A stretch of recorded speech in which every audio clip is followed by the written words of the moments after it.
I think it's always good to like talk about the history and to understand how we got from there to here. I used to go to a lot of youth clubs, and the youth clubs, rather than tell me what to do, they used to ask me, "What do you want to do?" And I was like, "Oh yeah, I want to play basketball." So they brought basketball there. So I'm like, "Okay, well I'm too small. I can't really do that. That's not for me." I'm like, "Yeah, but I like music." So they did a raffle, made some money. We bought some music equipment, RX-17 drum machine. Do you know what I mean? Then they went and bought an Akai sampler, S1000. My world changed when that happened. Being from Bristol, my history, being around some great bands such as obviously Massive Attack and Tricky and Portishead and there was Smith and Mighty. There was a lot of unsung heroes in Bristol as well. There were loads of people making music all the time, but we all knew each other. There's a famous crew called the Wild Bunch. There's like Nelly Hooper, Miles, Grant Marshall, Mushroom, Willie Wee, 3D. This crew came back from touring all over the world and just brought this culture back to Bristol, and we were just obsessed with it. Some of the music they were bringing back, when you heard them on a radio, it just sounded like little pop tunes. But when you heard it on a sound system, like a big reggae sound system, wires just stuck in the back of a speaker, you know what I mean? You touch the wires, you know what I mean? You're gonna get shock. You know what I'm saying? It was that rags. You know what I mean? I was real small at the time. I used to hide in the dance. I used to have to hide because I was so young. But the reason why I wanted to speak about them and that element of it is because it was all about the bass. It was all about the kick. It was all about the snare. And that's all we ever cared about. I was like the last to come through from that generation.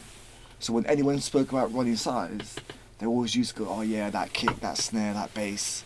It was like, in London you have Notting Hill Carnival.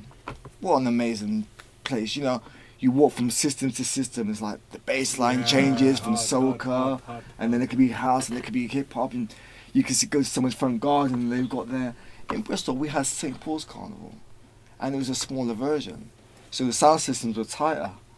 Do you know what I mean? And I live on the hill, so as soon as anything started to happen in St Paul's, as soon as you hear like a little bass line, you're like, you know what I'm saying? You like be down there like quick. Do you know what I mean? Like down to St Paul's, and you could hear these different sounds crossing over, and that had a massive influence on me. You know what I mean? Hearing like a soca record with these mad kind of like percussive drums, and then you have like these reggae bass lines, and then you'd hear like these MCs somewhere in the middle on some hip hop breaks kind of like clanging, and so I swear down, there'll be a point halfway down the hill, you hear it all together, and it sounds like a fucking tune.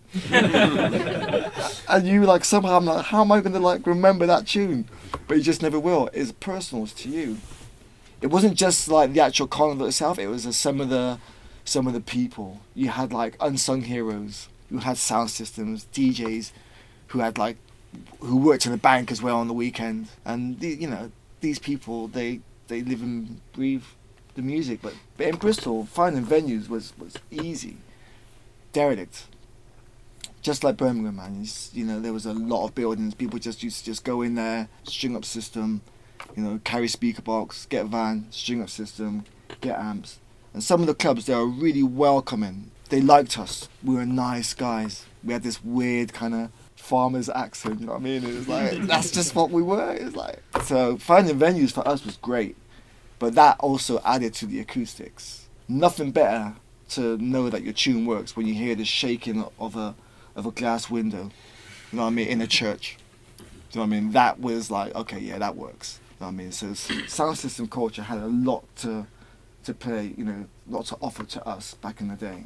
A lot of people assume that, oh yeah, you guys are the inventors of drum and bass. Nah, it's nothing like that. You know what I mean? There was many before and there'll be many after. But to me, drum and bass and jungle isn't necessarily the music, it's the actual era. There was a point where it was jungle, because it used to be called jungle techno. So, but we all need these names. Do you know what I mean? Like we need neuro, we need tech step, we need all these different names so we can identify our eras and to know what school you come from. Do you know what I mean? I know what school I come from, but it was all about the way the music sounded on the sound systems. And we tried to recreate that in the studio. Say 91 through to about 1999, we were prolific. When I say we, there was myself, there was DJ Cross, there was DJ Dime, there was DJ Self, there was MC Dynamite, there was Flynn, there was Flora, there was Roughneck Tin Crew. You know, there was a whole heap of people in Bristol. That Bristol Sound, you know, the sky's grey. You would love a grey day. You know what I mean? That was a studio day. That was like, yeah, it's great. We're going to the studio today. We spent like months in the studio, growing beards, I didn't grow locks on purpose. Trust me. When I was in the studio, it was like I come out there and I had a beard and I had locks. I was like, oh shit. You know what I mean? They used to call me Attic Man. You know what I mean? Can't even joke about it, you know. Didn't even care about the way that you smell. You didn't even eat properly. It was just all about the art and the craft. And we spent months and months in the studio trying to do something and create something. We always tried to make music like it was the future. We tried to make music like how it was going to sound in 2020. Do you understand? And now you got people in 2020 who are trying to make music like how it sounded in 1996. And that's the truth. I mean, not knocking anything, but I am bitching a little bit. Do you know what I'm saying? Because back in the day, you had to sample that kick. You had to EQ it. You had to like rebounce it, EQ it again, just to get it to sound fat. You had to put it through a mixing desk. But we had some bastard desks back in the day. You know, we didn't have a gate, so you have all this noise. The irony is now everyone's trying to put that noise back into the tunes. I must have got a sample CD the other day of just like clicks and grains. I'm like, did I not just spend the last 20 years trying to get that shit out of my tunes? And now I've got to put it back in. Do you know what I mean? So, like I said, you know, people are trying to replicate. You know, I know I digress a bit, but, you know, people say, what was your first instrument? Well, my first instrument was 2 turntables and a mixer. You know, back in the day, it was like whatever you could use. It was a turntable and a tape deck. You use that, you know, you just get it up and you just, you know, you try mixing 2 together until they brought out a mixer. Then I was obsessed with gadgets, drum machines and keyboards and all kinds of what was coming out. You know, back in the day, it was just RX-7 drum machines. Cubase was like this machine which used to annoy the hell out of my girlfriend. Had this little boop, boop, boop, boop, boop. But she's like, can you just turn that thing off? Have you ever heard of a Roland S550 sampler? It's a big chunky sampler, it's big, had like 13.4 seconds. And then once you use all those seconds, that was it. Do you know what I mean? You had to make whatever you could out of that 13.4 seconds. You know, using the Atari 1040 ST, which was the computer at the time, had these little blocks you picked up and just moved around. You know, I remember I had a Kawai module which I used, a TX-81Z, which was a Yamaha, which is great for subs, and a set of NS10s for crying out loud, and that was it. You know, we couldn't afford much. I couldn't afford nothing. My brother, he bought all the equipment. Back in like early 90s, it was expensive. It was expensive shit. And then all of a sudden, it was free. But the equipment was really important.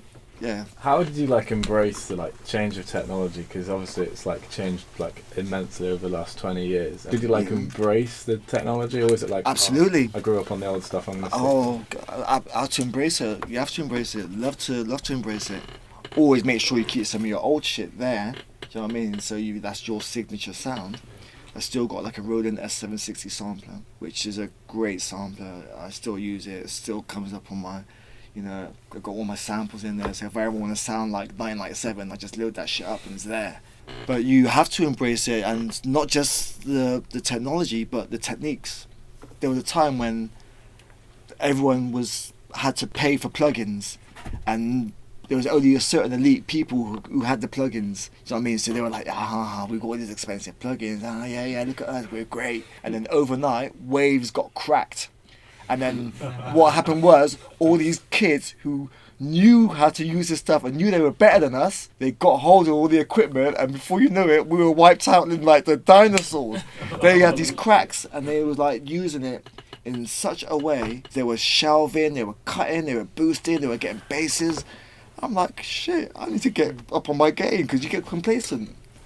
And once all these new artists came through, when Pendulum came through, when all the early dubstep artists came through, so I mean, really technically we're making stuff sound so much better than what we was doing in jungle. We got complacent. Do Do you know what I mean? In our world, because we just thought it was gonna be there forever, and it's a good lesson to learn. Never get complacent.